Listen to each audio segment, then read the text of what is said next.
Halo,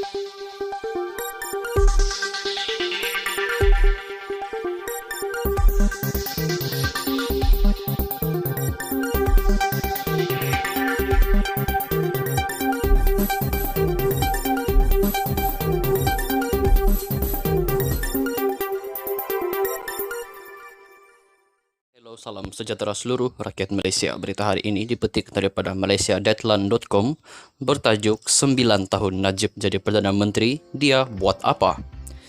Datuk Seri Najib Razak dipersoal apa yang dilakukannya sepanjang menjadi Perdana Menteri selama 9 tahun bermula dari tahun 2009 apabila dia menekankan perlunya Malaysia kembali kepada landasan pembangunan bagi mengelak ketinggalan berbanding negara-negara jiran.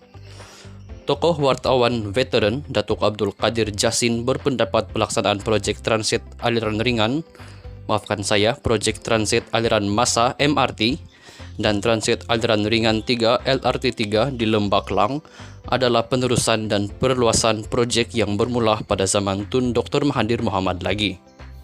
Soalnya, selama 9 tahun dia jadi Perdana Menteri merangkap Menteri Keuangan, adakah dia buat macam apa yang dia sarankan sekarang?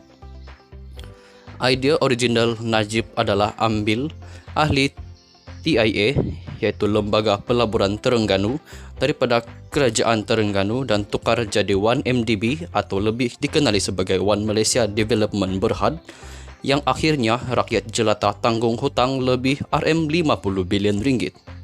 Bagi pada akhir tahun 2021, RM38.8 bilion ringgit katanya dalam satu kenyataan.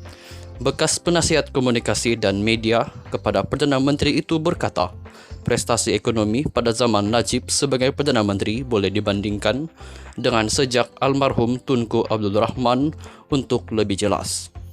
Kita boleh jangka yang Najib, pentadbir media sosial dan pecacai, dia akan kata zaman dia, Malaysia sudah masuk fasa negara maju, lagi perlahanlah pertumbuhan ekonomi. Dalam 9 tahun Najib memerintah mulai tahun 2009, keluaran dalam negara kasar GDP menurut perangkaan Bank Dunia berkembang pada kadar purata 4.7%, setahun berbanding 5.5% untuk 9 tahun sebelum itu.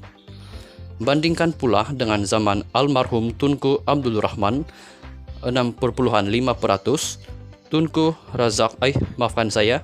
Abdul Razak Husin 7.7%, Husin On 8.6%, Dr. Mahathir Mohamad 6.3% dan Abdullah Ahmad Badawi 5.8% jelasnya.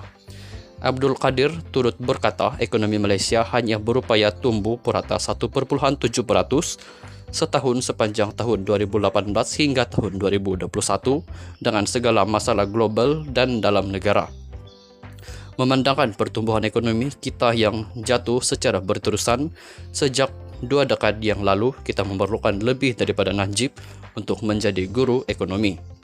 Selama 9 tahun menerajui negara, dia gagal menarik Malaysia keluar daripada kebekuan tersebut. Kita memerlukan kerajaan yang sah, cekap dan bersih yang dibantu oleh pakar-pakar ekonomi tulen katanya lagi.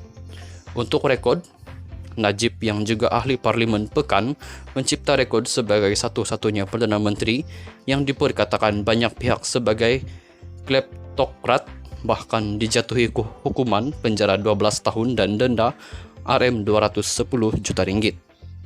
2 tahun lalu dia didapati bersalah terhadap 7 tuduhan pecah amanah, menyalahgunakan kedudukan dan pengubahan wang haram dana RM42 juta ringgit milik SRC International Sendirian Berhad. Sekian saja berita untuk hari ini. Kita jumpa lagi di video yang seterusnya. Stay safe, stay healthy. Bye-bye.